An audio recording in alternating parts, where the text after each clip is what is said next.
Nous sommes au sanctuaire de Montligeon et nous sommes venus avec le monastère invisible pour pouvoir prier pour les vocations. On s'est dit que c'était une belle occasion venir prier ici pour confier toutes les intentions du diocèse et spécialement les intentions des vocations. Confier spécialement les prêtres et les religieuses défunts, mais aussi confier encore notre espérance de renaissance du diocèse à travers les vocations. Ce matin, un prêtre de la communauté Saint-Martin nous a bien rappelé l'importance d'avoir des prêtres dans notre vie et également avoir des religieux et des religieuses qui prient dans le silence. Ça ne se voit pas, mais ils sont là et on croit que leur prière a un effet sur notre vie et sur le monde.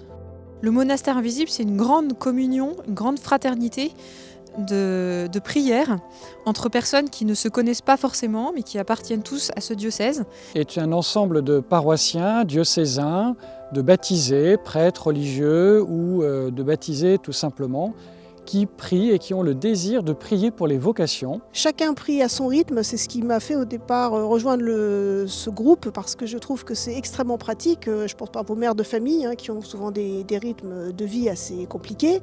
Chacun prie à son rythme, certains peuvent prier tous les jours, certains peuvent organiser des groupes de prière. Chacun prie comme il veut, mais pour les vocations. Prier le maître de la moisson, c'est recevoir de Dieu lui-même ceux qui ne sont pas simplement des organisateurs d'une organisation humaine, mais ceux qui sont les témoins de l'amour vivant de Dieu qui vient de son cœur pour le cœur des hommes et des femmes d'aujourd'hui. Et donc plus un diocèse compte de prêtres et de religieuses, plus l'évangile peut être annoncé, plus aussi la prière contemplative peut monter vers le ciel pour que l'évangile continue de germer sur cette terre. Et donc c'est très important de demander au Seigneur d'envoyer toujours plus d'ouvriers, de porter cette intention au cœur de notre prière et de transmettre aussi aux plus jeunes le souci de penser aux vocations. Alors chacun peut le prier à sa manière.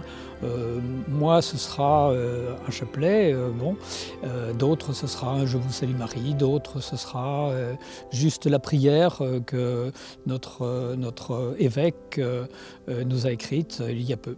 Le monastère invisible est une grande grâce pour notre diocèse. Que des fidèles de tout le diocèse s'engagent à prier régulièrement pour les vocations est quelque chose de magnifique. C'est aussi pour eux une occasion de grandir dans la vie de prière et dans la foi. Et donc je bénis le Seigneur pour notre monastère invisible.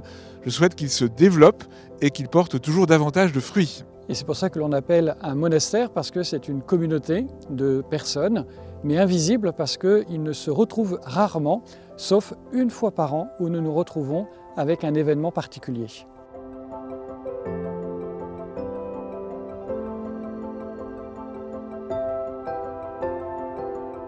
Venez nous rejoindre dans le monastère invisible. Nous ne sommes pas visibles sur l'ensemble du diocèse, mais nous sommes indispensables à l'appel du Seigneur et pour aider les jeunes à répondre à l'appel du Seigneur, tant dans la vie consacrée, nous avons besoin. Alors venez nous rejoindre pour renforcer ce monastère invisible qui est indispensable à la vie diocésaine. Amen.